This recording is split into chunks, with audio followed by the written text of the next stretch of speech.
Assalamualaikum warahmatullahi wabarakatuh. Perkenalkan, nama saya Muhammad Ansar Hiola dan rekan berpikir saya Nur Ain Husain.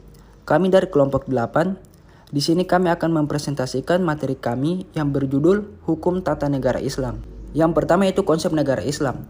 Pembicaraan masalah konsep negara di dunia Islam paling tidak dapat dipetakan menjadi 3 kelompok pendapat, yaitu pertama, pendapat yang menyatakan bahwa Islam adalah agama yang sempurna dan lengkap dengan pengaturan untuk segala aspek kehidupan umat manusia, termasuk masalah kehidupan bernegara. Kedua, kelompok yang berpendapat bahwa Islam adalah hanya sebagai suatu agama saja, tidak ada hubungan dengan masalah kenegaraan. Nabi Muhammad diutus ke dunia hanyalah sebagai seorang rasul biasa, seperti lihatnya rasul-rasul sebelumnya, dengan tugas hanya untuk menyempurnakan akhlak manusia. Ketiga, golongan ketiga berpendapat bahwa Islam tidak merupakan suatu agama yang serba lengkap, yang di dalamnya terdapat suatu sistem kenegaraan yang lengkap pula. Kedua, hubungan Islam dengan negara. Apabila dilacak secara seksama, sebenarnya Rahman tidak secara jelas menyatakan mengenai konsep negara Islam. Nampaknya ia lebih cenderung berpendapat bahwa Islam tidak memerintahkan dan juga tidak mengajarkan secara jelas mengenai sistem ketatanegaraan.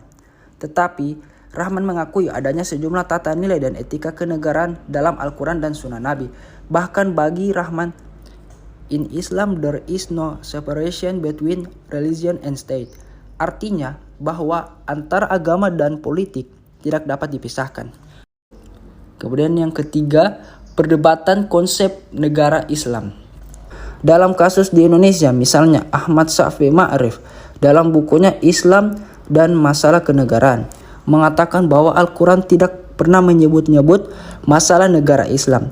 Ungkapan senada juga dikemukakan oleh Nurcholish Madjid. Dia menyimpulkan bahwa tidak ada negara Islam, namun mereka tetap bercita-cita adanya negara yang mempraktikkan ketentuan-ketentuan yang terdapat Islam.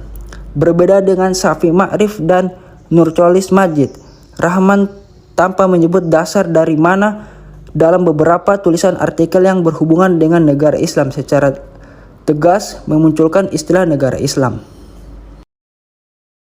Proses pembentukan negara Islam.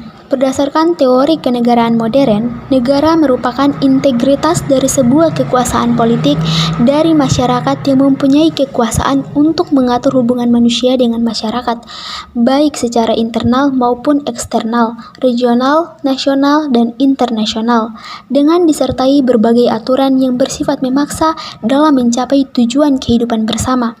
Hal ini senada dengan pandangan Ibnu Khaldun.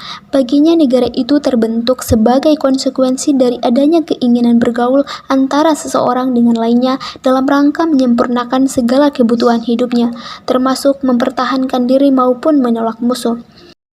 Kesimpulan, pertama, konsep negara Islam harus berbentuk negara Islam demokratis. Kedua, hubungan Islam dengan negara sangat erat, sebab dasar negara dan sistem perundang-undangan harus bersumber dari sumber ajaran Islam, yaitu Al-Quran dan Hadis. Ketiga, dalam perdebatan konsep negara Islam demokratis, kepala negara dipilih secara langsung oleh rakyat dan presiden sebagai kepala negara bertanggung jawab kepada rakyat melalui anggota parlemen dan dipilih oleh rakyat. Keempat, masalah proses pembentukan negara Islam menurut Rahman, pembentukan negara Islam ditempuh melalui perjuangan cukup panjang seperti pembentukan negara Islam Pakistan. Dan yang terakhir, masalah tugas dan wewenang kepala negara menurut Rahman, kepala negara bertugas memimpin pemerintahan dalam menjalankan tugas dan wewenangnya harus sesuai dengan kepentingan seluruh rakyat. Sekian presentasi dari kelompok kami. Lebih dan kurangnya mohon dimaafkan. Wassalamualaikum warahmatullahi wabarakatuh.